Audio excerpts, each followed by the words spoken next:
กว่า 90% ของไฟป่ามาจากฝีมือมนุษย์ตีเผาเพื่อหาเห็ดของป่าและการเผาเศษซากพืชหลังการเก็บเกี่ยวบ่ว่าจะเป็นต่อสั่งข้าวโพดเลี้ยงสัตว์หรือนาข้าวฝุ่นควันจากการเผาคือ PM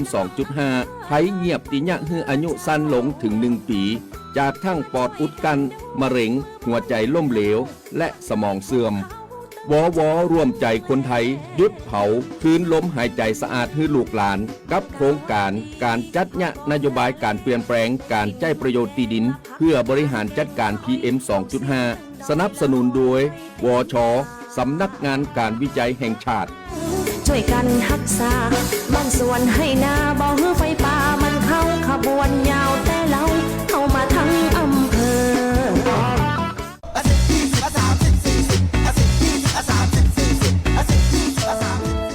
ถ้าความเร็วบนท้องถนนในชุมชนเป็นตัวเลขเหล่านี้ก็คงดีแต่ในความเป็นจริงยังมีผู้ขับขี่ใช้ความเร็วสูงและการขับรถเร็วเกินกฎหมายกำหนดยังเป็นสาเหตุหลักที่ทำให้เกิดอุบัติเหตุสงกรานต์นี้ถึงบ้านอย่างปลอดภัยขับขี่ด้วยความใส่ใจอย่าขับเร็วอย่าขับซิ่งเพื่อคนที่คุณรักขับขี่ปลอดภัยลดความเร็วลดอุบัติเหตุด้วยความปรารถนาดีจากกองทุนเพื่อความปลอดภัยในการใช้รถใช้ถนนและสำนักงานขนส่งจังหวัดแพร่ทุกวันนี้มิจฉาชีพมาในหลายรูปแบบทั้งข้อความ SMS อีเมลหรือแม้แต่บนโซเชียลมีเดียอย่าหลงเชื่ออย่าเผลอกดลิงก์ที่น่าสงสัยเด็ดขาดเพราะอาจทำให้คุณสูญเสียทรัพย์สินได้หากไม่แน่ใจหรือมีข้อสงสัยติดต่อแบงก์ชาติโทร1213แบงก์ชาติห่วงใหญ่เตือนภัยการเงินย้ำอีกครั้งแบงก์ชาติโทร1213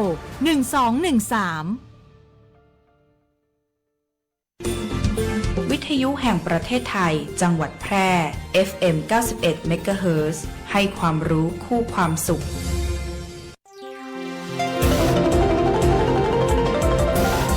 วิทยุแห่งประเทศไทยให้ความรู้คู่ความสุขท่านผู้ฟังกำลังให้เกียรติติดตามรับฟังสถานีวิทยุกระจายเสียงแห่งประเทศไทยจังหวัดแพร่ทำการส่งกระจายเสียงด้วยระบบ FM Stereo Multiplex ความถี่ 91 เมกะเฮิรตซ์ จากนี้ไปรับฟังรายการรักสิ่งแวดล้อม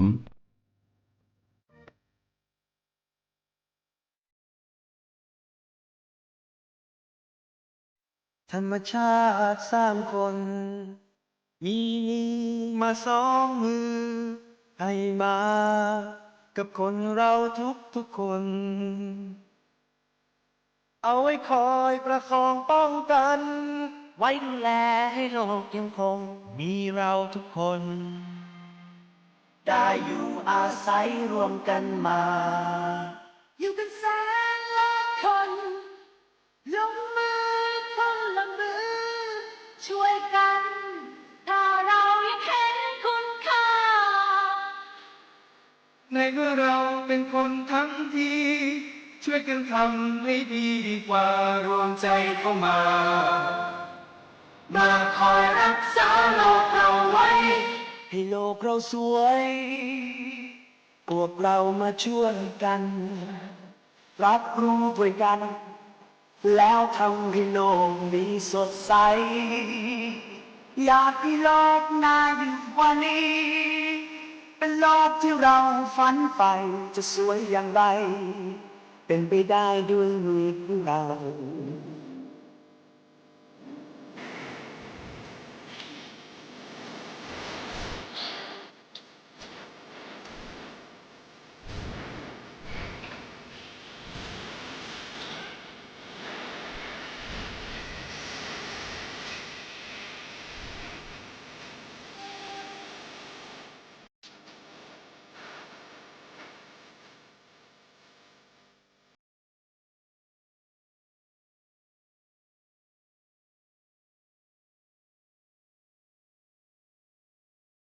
อีกไม่ช้าไม่นานเราเองคงต้องไปแต่มันก็ยังมีโลกใบเก่ายังต้องมีล้านคน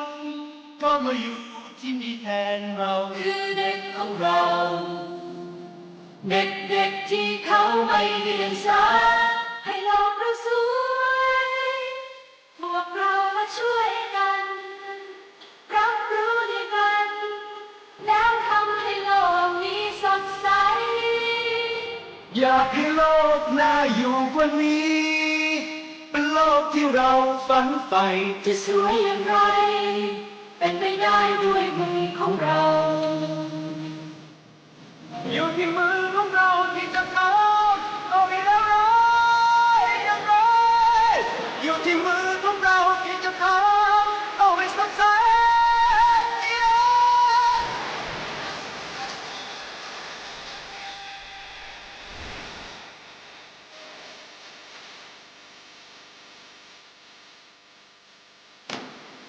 ให้โลกเราสวยพวกเรามาช่วยกัน รับรู้ด้วยกัน แล้วทำให้โลกนี้สดใส อยากให้โลกน่าอยู่กว่านี้ เป็นโลกที่เราฝันใฝ่ จะสวยอย่างไร เป็นไปได้ด้วยมือของเรา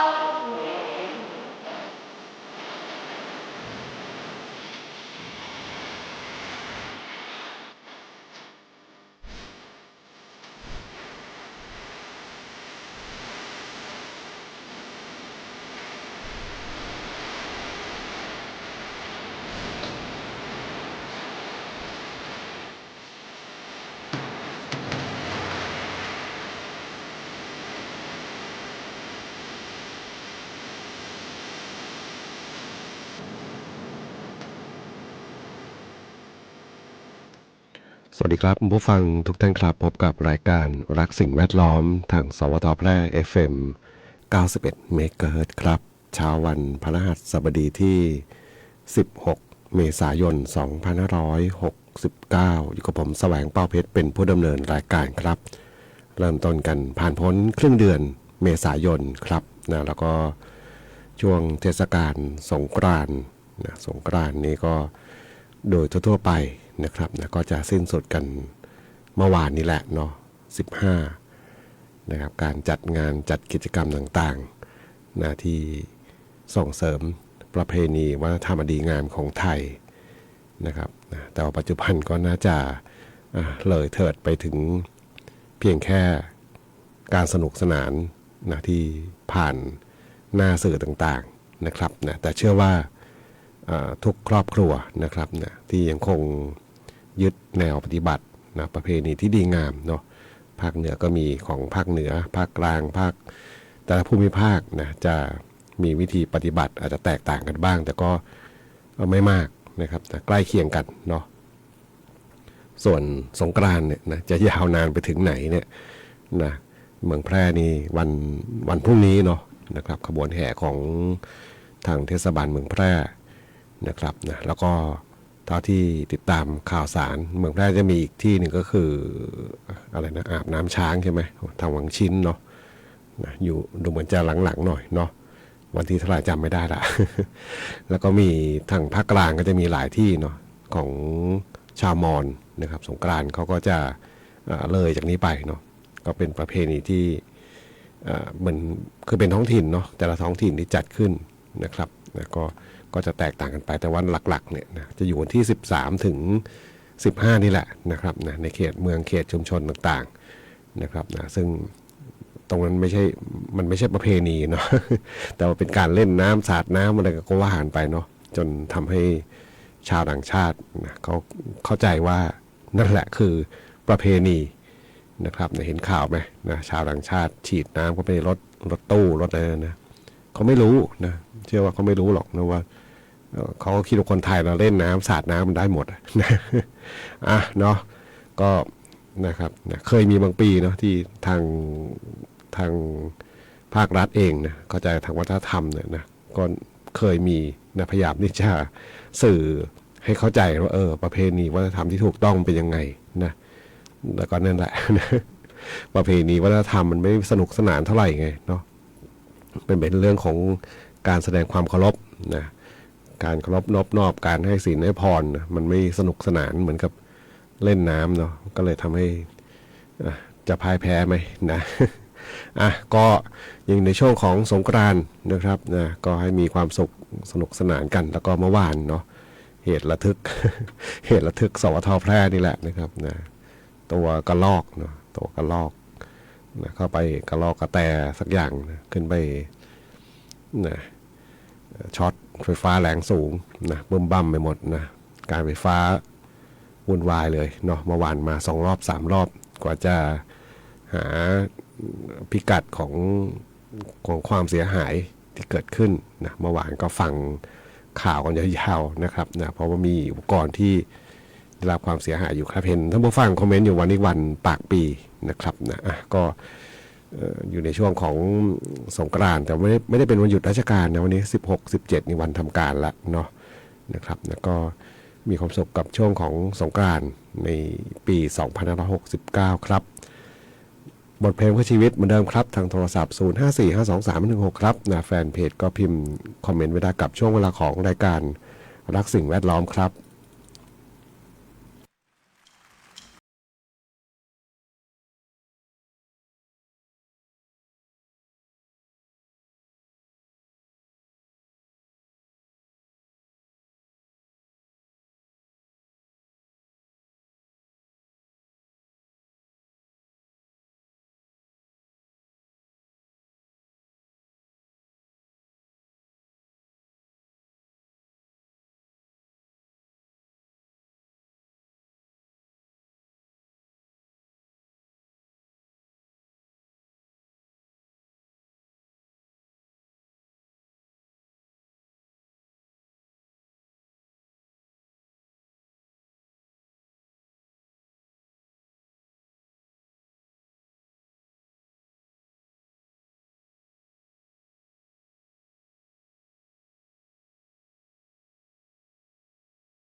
คุณกำลังฟังรายการรักสิ่งแวดล้อมพบกันทุกวันจันทร์ถึงวันศุกร์เวลา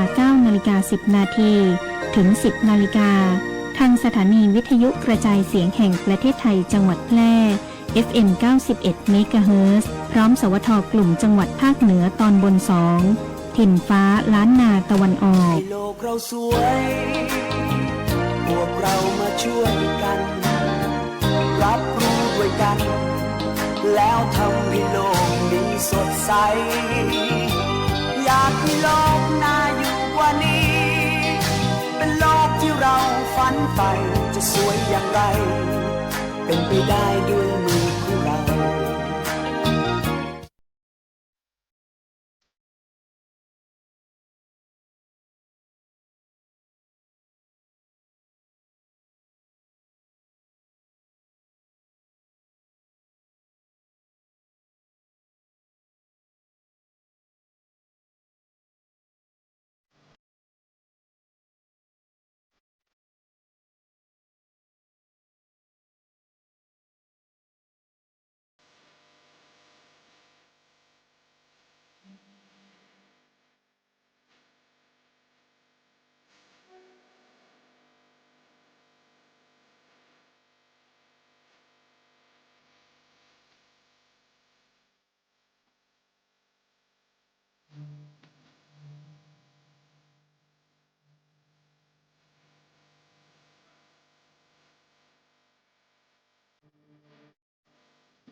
กับบทเพลงที่ได้รับฟังจบลงไปครับนะสำหรับงานเพลงเขาใหญ่ของน้ำหมูพงเทพกระโดดชำนาญครับส่งมอบเป็นความสุขสำหรับท่านผู้ฟังที่ติดตามรับฟังรายการรักสิ่งแวดล้อมทางสวทแพร่ FM 91 เมกะเฮิรตซ์ครับนะช่วงนี้เรื่องของปัญหาฝุ่นควันนะปัญหาเกี่ยวกับสิ่งแวดล้อมเนี่ยนะ หลายคนน่าจะลืมไปบ้าง มีความสุขกันในช่วงสงกรานต์เนาะแม้แต่เรื่องของราคาพลังงานนะบางคนเห็นโพสต์บน Facebook บอกอย่าลืมกลับไปก็ทำงานให้หนักขึ้นใช้หนี้ช่วงที่ไปสนุกกันนะ เพราะอะไรพอบางทีเราก็หมายถึงว่าลืมไปแล้วเนาะเห็นก็จะมีน้อยลงแหละเนาะจำนวนรถยนต์ที่ออกมาเล่นน้ำต่างๆนะเพราะว่าอะไรเพราะว่าราคาพลังงานนะถึงมันก็จะตึงไว้บอกว่าช่วงสงกรานต์นี่ให้ประชาชนได้ใช้ในราคาที่คงที่ก่อนเนาะนะครับทางตะวันออกกลางก็ยัง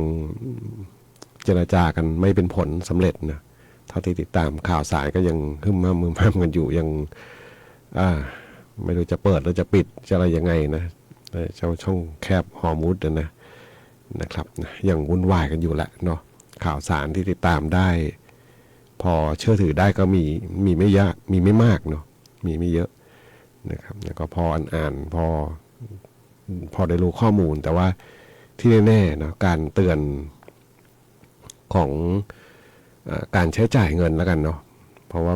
คือเศรษฐกิจมันแย่ทั่วโลกแหละเนาะนะครับหลังสุดดูเหมือนอเมริกาเนาะก็มาเอาอีกแล้วนะบอกจะขึ้นภาษีอะไรจีนนี่มา50%เนาะอะไรก็ไม่รู้เนาะวุ่นวายไปหมดทั่วโลกเลยเนาะคนเดียวแท้ๆแต่ว่าเรื่องของมีคนที่เขาให้ข้อมูลเนาะแล้วก็น่าเชื่อถือด้วยนะเป็นคนที่อยู่แวดวงเศรษฐกิจเนี่ยเขาบอกว่าไอ้เจ้าเศรษฐกิจของไทยเราเนี่ยไม่ของไทยเราทั่วโลกเลยเนาะเหตุที่เกิดขึ้นครั้งนี้นะมันไม่หยุดชะงักเลยทีเดียวมันไม่เหมือนโควิดถ้าใครจำช่วงโควิด-19 ได้อันนั้นมันคือหยุดกึกไปเลยนะหยุดกึกทั่วโลกเลยเนาะพอมีรู้ว่าไอ้เจ้าเชื้อนี่อันตรายแล้วเขาก็เลยหยุดการเดินทางหยุดการขนส่งหยุดทุกอย่างหยุดเนาะอะไรที่คนจะรวมตัวกันหยุดจำเลยนะหลายคนคงพอนึกภาพออกเนาะ work from home กันเนาะของไทยเราก็ work from home กันห้ามเดินทางข้ามจังหวัดอะไรก็ว่ากันไปเนาะคือทุกอย่างหยุดกึกแล้วพอตั้งหลักได้มันก็ค่อยๆเคลื่อนนะเหมือนล้อเหมือนรถยนต์เนี่ยพอตั้งหลักได้อะไรเป็นไรแล้วก็ค่อยๆเคลื่อนตัวนะเศรษฐกิจก็เหมือนกันนะตอนนั้นเนาะเขาบอกหยุดกึกแล้วก็ค่อยๆเคลื่อนตัวออกมานะครับมันก็เลยผลกระทบมันก็เลยเหมือนกับชะงักไปแค่ชั่วขณะแล้วก็เคลื่อนขึ้นมาส่วนครั้งนี้เนี่ยนะที่เขาเตือนเขาบอกว่ามันจะค่อยๆลามไปเรื่อยๆนะแล้วก็ไม่แป๊บเดียวเลยนะระยะเป็นปี2 ปีนะครับนะจะมากจะน้อยก็ขึ้นอยู่ว่าใครที่พึ่งพาพลังงานทางตะวันออกกลางมากที่สุดนะครับก็คงไม่พ้นโซนอาเซียนเรานี่แหละนะเพราะอยู่ใกล้เนาะใกล้ตะวันออกกลางแล้วก็โดยทั่วไปก็พึ่งพลังงานหลักทั้งนั้นแหละเนาะนะครับอันนี้คือสิ่งที่ต้องกลับมาทบทวนเนาะใครที่อาจจะมีรายได้ไม่แน่นอนนะไม่คงเส้นคงวานะค่าใช้จ่ายต่างก็ต้องกลับมาดูนิดนึงเนาะอันนี้ก็คือเพราะมันเป็นผลกระทบที่ค่อยๆเป็นเนาะมันเหมือนกับอะไรนะที่มันคือเราไม่รู้เนาะน้ำไม่ค่อยอุ่นขึ้นมา นะก็อันนี้เล่าให้ฟังเนาะนะครับแต่พอช่วงสงกรานต์เนี่ยเราจะลืมกันไปบ้างแต่ว่าอย่างไรก็ตามเนาะหลังสงกรานต์เราก็ต้องมาเจอกับสิ่งที่มันเป็นจริงนะโลกของความเป็นจริงนะครับขอบคุณผู้ฟังที่เห็นคอมเมนต์อยู่นะบอกอะไรนะออกไปแว้นโอ้นะกลับที่50ไปเลยไปแว้นตั้งแต่14เย็นกลับ5วันที่15 5:00 กว่ากาแฟโบราณประตูชัยไม่ขายนะทำไมไม่ขายเนี่ยนะเนาะนะครับก็ขอบคุณนะเห็นคอมเมนต์อยู่เนาะแล้วก็น่าจะถูกใจด้วยนะเพลงนี้จัดให้ฟังสำหรับบทเพลงของสู่ออล้อครับกับช่วงเวลาของรายการรักสิ่งแวดล้อมครับ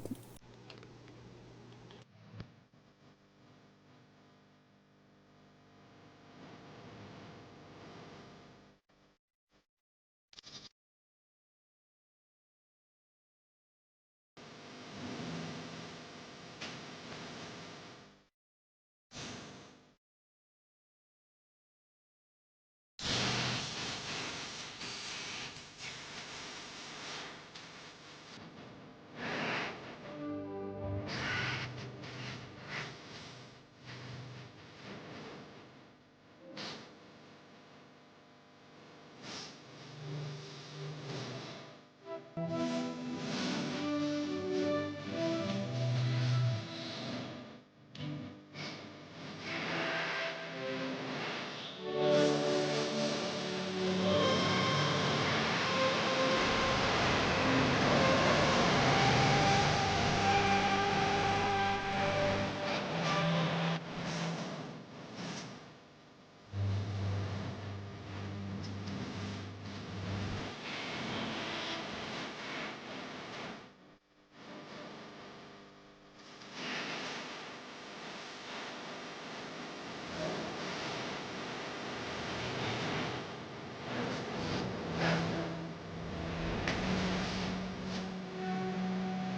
ถ้าคุณกำลังถามตัวเองว่าเรียนอะไรดีที่จบแล้วมีงานทำจริง เรียนอะไรที่ต่อยอดชีวิตได้ไกลกว่าห้องเรียน หยุดคิดไว้ตรงนี้ เพราะคำตอบอยู่ที่ วิทยาลัยอาชีวศึกษาแพร่ที่นี่เราไม่ได้สอนแค่ให้รู้ แต่สอนให้ทำเป็นทำจริง และทำได้ในโลกอาชีพ เปิดรับสมัครนักศึกษาใหม่ ปีการศึกษา 2569 สำหรับผู้จบม. 3 ม. 6 และปวช. 3 ครบทุกสายที่ตลาดต้องการ ทั้งการบัญชี การตลาด การจัดการสำนักงานดิจิทัล การจัดการโลจิสติกส์และซัพพลายเส้นคหกรรมศาสตร์ อาหารและโภชนาการ แฟชั่นสิ่งทอ ดิจิทัลกราฟิก วิจิตรศิลป์ การโรงแรม การท่องเที่ยว เทคโนโลยีธุรกิจดิจิทัล และเทคโนโลยีสารสนเทศ เรียนได้ตั้งแต่ปวช ปวส จนถึงระดับปริญญาตรี ระบบปกติและทวิภาคี เรียนไป ทำงานไป มีรายได้ระหว่างเรียน ที่สำคัญ เรามีสถานประกอบการชั้นนำรองรับการฝึกจริง และมีทุนการศึกษาอีกมากมาย รอคุณอยู่ อยากมีอาชีพ อยากมีอนาคตที่จับต้องได้ เริ่มต้นวันนี้ที่วิทยาลัยอาชีวศึกษาแพร่ เตรียมชีวิตจริง ให้พร้อมสู่โลกอาชีพ เรียนจริง ทำได้จริง มีงานรองรับ เพราะความสำเร็จที่ยิ่งใหญ่ เกิดขึ้นได้ที่วิทยาลัยอาชีวศึกษาแพร่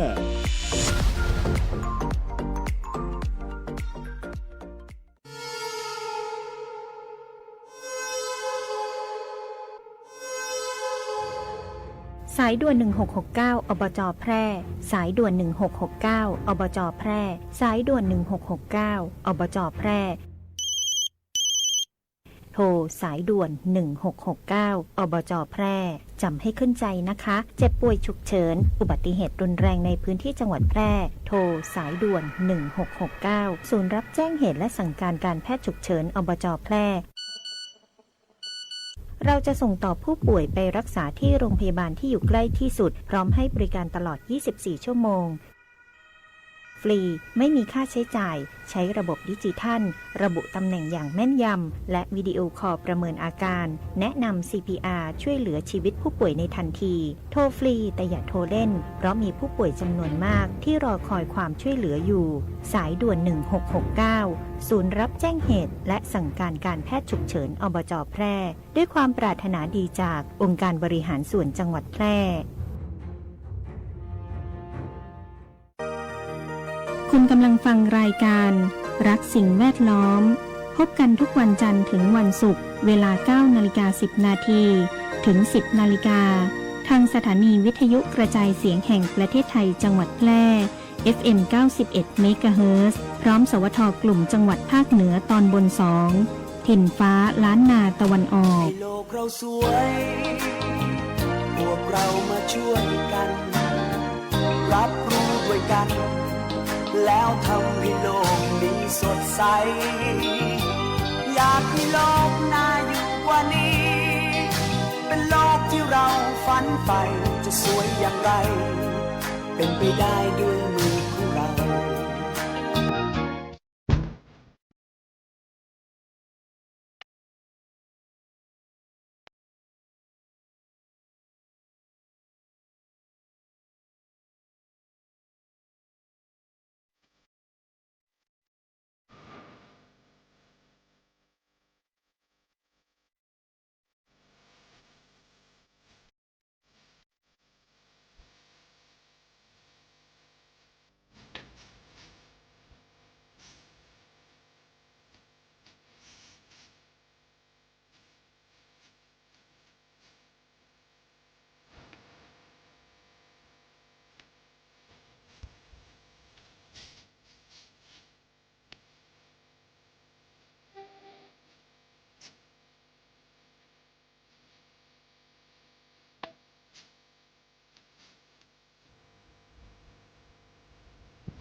ก็บทเพลงที่ได้รับฟังจบลงไปครับรั้วทะเลที่ท่านผู้ฟังถามถึงเข้ามาครับนะบอกแหมอยากไปเที่ยวทะเลนะ คนเหนือก็อยากเที่ยวทะเลเนาะก็เป็นปกติแหละเนาะเราอยู่กับป่ากับดอยนะอยากเห็นน้ำทะเลเด็กๆนี่ก็นะเด็กๆกับน้ำนี่นะของคู่กันหรือเปล่าเนาะเพราะจะมีการเตือนอยู่เสมอเนาะเด็กๆกับการเล่นน้ำนะโดยเฉพาะการจมน้ำเนาะนี่ก็คงย้ำเตือนกันนะครับส่วนไปเที่ยวทะเลนี่กันนะผมเองก็อยากไป เห็นอากาศทางทะเลดีเนาะอากาศทางชายทะเลดีทุกที่เลยเนาะแต่โซนภาคเหนือเรานะวันนี้อากาศยังย่ำแย่อยู่ถือว่าค่อนข้างเยอะนะเกือบทุกพื้นที่นะยังอยู่ในเกณฑ์ทุกพื้นที่แล้วกันนะอยู่ในเกณฑ์ที่มีผลกระทบต่อสุขภาพเนาะเพราะมีแต่สีส้มสีแดงนะแต่ว่าสีแดงก็ลดลงไปหลายจุดละเนาะเป็นอยู่ในกลุ่มของสีส้มนะครับนะก็คือจากในช่วงก่อนสงกรานต์นะเจอ PM 2.5 เข้าไปนี่หนักหนาสาหัสเลยเนาะตัวเลขขึ้นไปนี่ระดับ300กว่านะครับตอนนี้เหลือ200กว่าก็เยอะเนาะน่านนี่ยังเข้มข้นอยู่เนาะทางน่านพะเยาเชียงรายเชียงใหม่ทางตอนบนนะทางเชียงดาวนะไปทางแม่ฮ่องสอนนะครับนะเข้าใจว่าคือหลายๆที่เนี่ยนะมันไม่มีฝนตกก็ยังคงเจอปัญหาหนักอยู่แหละเนาะเพราะว่าเอาละควันน้อยลงแล้วล่ะเพราะว่าเชื้อเพลิงไฟป่าต่างๆมันก็เริ่มลดลงเนาะเพราะว่าไหม้ไปเยอะแล้วนะทั้งดับได้ทั้งดับไม่ได้ก็ตามเนาะมันก็มอดไหม้ไปหมดแต่ว่าเพียงแต่ว่าความเข้มข้นของฝุ่นมันยังฟุ้งอยู่เนาะตราบใดที่ยังไม่มีฝนตกลงมาเนาะไม่มีฝนตกมาช่วยนี่ก็ยังเจอปัญหานี้แหละเนาะบ้านเราก็ยังไม่ธรรมดาหรอกเนาะดูดอยหาไม่เจอ ทั้งฝั่งตะวันออกตะวันตกเนาะภูเขาหาไม่เจอนะครับระยะในที่เราเคยเห็นกันอยู่ขับรถโดยเฉพาะช่วงหน้าฝนนี่มันสวยนะเขียวขจีมีแนวภูเขานะเห็นแต่ว่าพอช่วงที่มีปัญหาไฟป่าเนี่ยนะมองไม่เห็นนะไม่เห็นเลยเห็นแต่ขาวเป็นลักษณะขมุกขมัวเนาะแล้วก็ถ้าเป็นช่วงเช้าเนี่ยนะมันก็จะเห็นเป็นสีเทาๆเนาะก็เข้าใจว่าฝุ่นเยอะมากนะครับนะนี่ยังคงต้องใช้คำว่าเก็บตัวเนาะดูแลสุขภาพกันนะโดยเฉพาะปัญหาฝุ่น PM 2.5 ที่มันยังคงมี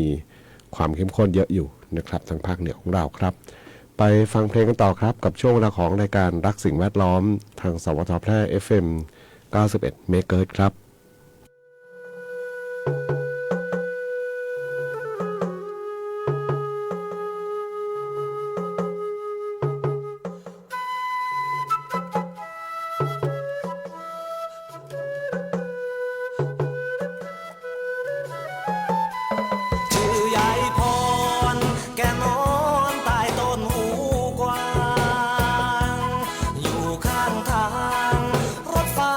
ใกล้ๆทาง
ขอเหล้ากินทีรอสามีบอกว่าจะมาสักวัน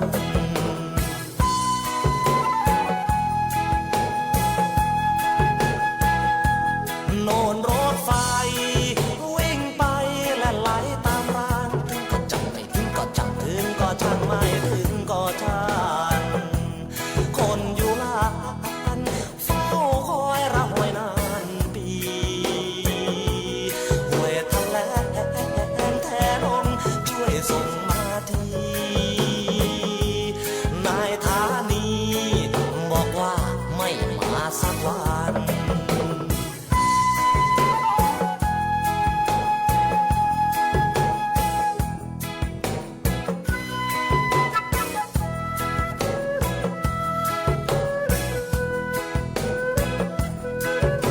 อีพรคอยได้ก็คอยไปอีพรคอยได้ก็คอยไปอีพรคอยได้มันก็คอย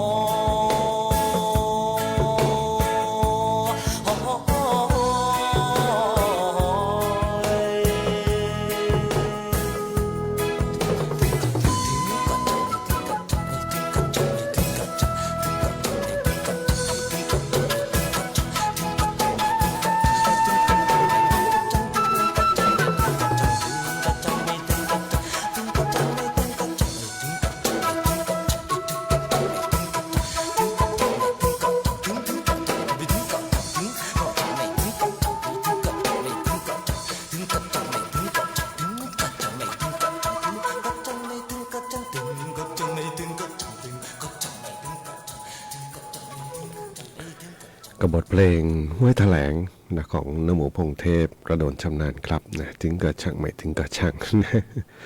เมื่อก่อนเนี่ยมันเป็นเขาเรียกจังหวะของล้อเหล็กรถไฟเนาะมันกระทบกับ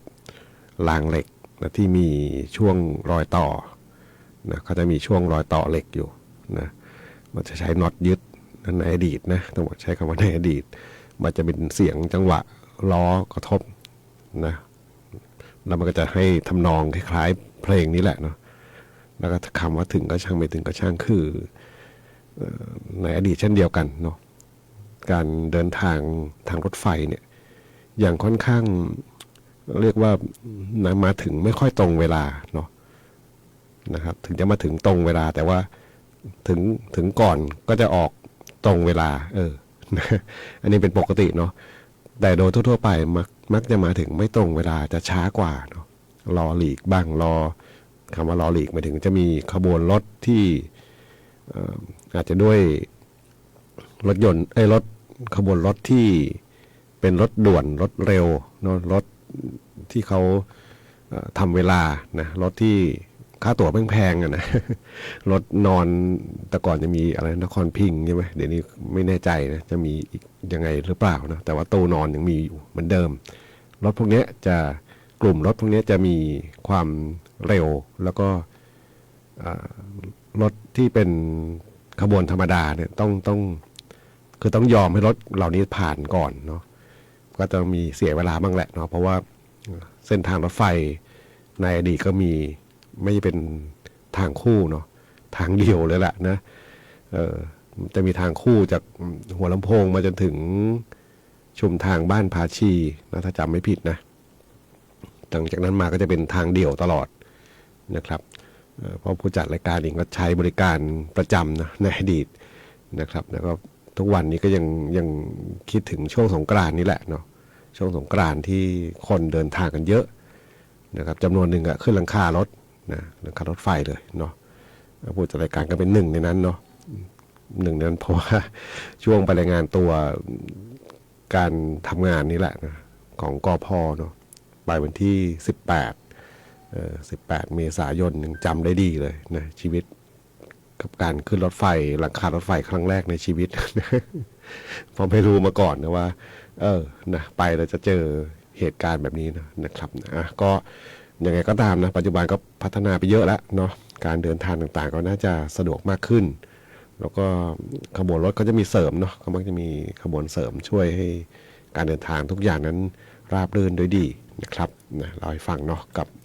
ช่วงเวลาที่หลายคนอาจจะกำลังเดินทางกลับ นะกลับไปทำงานนะครับนะเพราะว่าผ่านพ้นไปละเนาะวัน 15 เมษายนนะรถน้ำดำหัวคนเฒ่าคนแก่ครอบครัวนะครับนะผ่านไปส่วนหลังจากนี้ไปก็น่าจะเป็นของในแต่ละพื้นที่นะที่มีการจัดงานกันนะครับนะเมืองแพร่นี่17เนาะขบวนแห่ต่างๆวันนี้รายการรักสิ่งแวดล้อมทางสวทแพร่ FM 91 เมกะเฮิรตซ์มาถึงช่วงท้ายรายการครับคงต้องนำรายการท่านผู้ฟังก่อนพบกันใหม่ในวันพรุ่งนี้ขอความสุขความโชคดียังมีแต่คนผู้ฟังทุกท่านสวัสดีครับ